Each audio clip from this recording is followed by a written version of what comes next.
আমি তারেক জিয়া সরকারকে অনুরোধ করব যে আপনি যে ইস্তেহার দিয়েছেন সেই ইস্তেহারের বাস্তবতা দেখতে চাই। যদি বাস্তবায়ন না করেন এদেশের মানুষ অবশ্যই বাস্তবায়ন করার ব্যবস্থা করবে। যে শব্দগুলি প্রয়োগ করেছেন তার ইস্তেহারের মধ্যে, এই শব্দগুলি যে আসলে বাস্তবায়ন হয় তাহলে আমাদের এই বিষয়ে কোনো দাবি থাকতে পারে বলে আমি মনে করি না।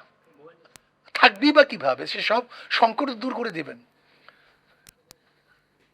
কাজে সরকারকে বলবো, আপনি যে ইশতেহার দিয়েছেন, ইশতেহারের অনুকূলেই মানুষ আপনাকে ভোট দিয়েছে। যদি আপনি ইশতেহারের দাবি পূরণ না করেন তাহলে আপনি ক্ষমতা থাকতে পারেন না। কেন, আমি তো ভোট দিয়েছি আপনার ইশতেহার দেখে যে আপনি এই কাজগুলি করবেন। ইশতেহারের দাবি যদি কোনো সরকার পূরণ না করে তাহলে নৈতিকভাবে সে সরকার থাকতে পারে না।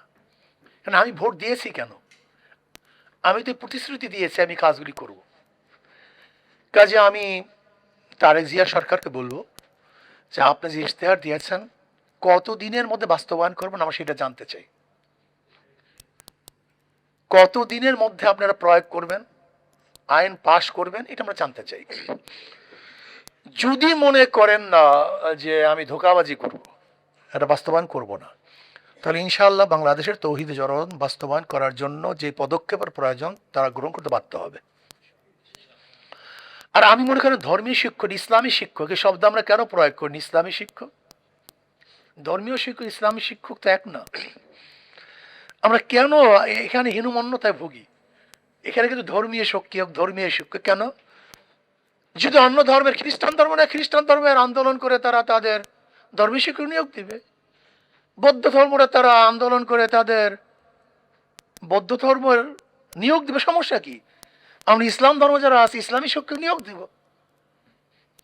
আমি মনে করি ইসলামিক শিক্ষক নিয়োগ দিতে হবে এবং কওমি ওলামায়ে কেরামকে নিয়োগ দিতে হবে।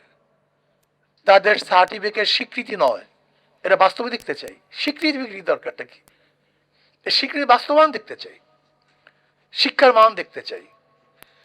আমি বিশ্বাস করি একজন কওমি মাদ্রাসার আলেম যেই পরিমাণ পড়াশোনা করে 14 বার ডক্টরেট করলে এত ঘন্টা কেউ পড়াশোনা করে না।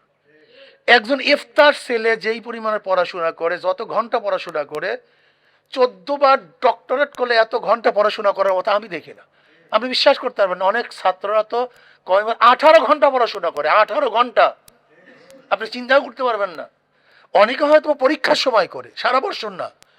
কিন্তু অনেক কওমি মাদ্রাসার ছেলেরা 18 ঘন্টা, 16 ঘন্টা, 12 ঘন্টা অহরহ, নিম্নে 12 ঘন্টা মোতালা করে না, পড়াশোনা করে না, এরকম ছাত্র পাওয়া যায় না। যাই হোক, আমি যে কথা বলতে চাই, আমি তারেক জিয়া সরকারকে অনুরোধ করব যে আপনি যে ইস্তেহার দিয়েছেন সেই ইস্তেহারের বাস্তবতা দেখতে চাই। যদি বাস্তবায়ন না করেন এদেশের মানুষ অবশ্যই বাস্তবায়ন করার ব্যবস্থা করবে। কাজে ইনশাআল্লাহ আমরা সবাই ঐক্যবদ্ধভাবে তার ইস্তেহারের সমস্ত ধারাগুলি বাস্তবায়ন করলে ইনশাআল্লাহ আমি মনে করি আমাদের দাবি দেওয়া পূরণ হবে। ইনশাআল্লাহ আল্লাহ পাক আমাদের সবাইকে আমাদের ইসলামী শিক্ষা শিক্ষিত হয়ে ইনশাআল্লাহ দ্বীন ও ইসলামকে হেফাজত করার তৌফিক আল্লাহ আমাদের সবাইকে দান করেন।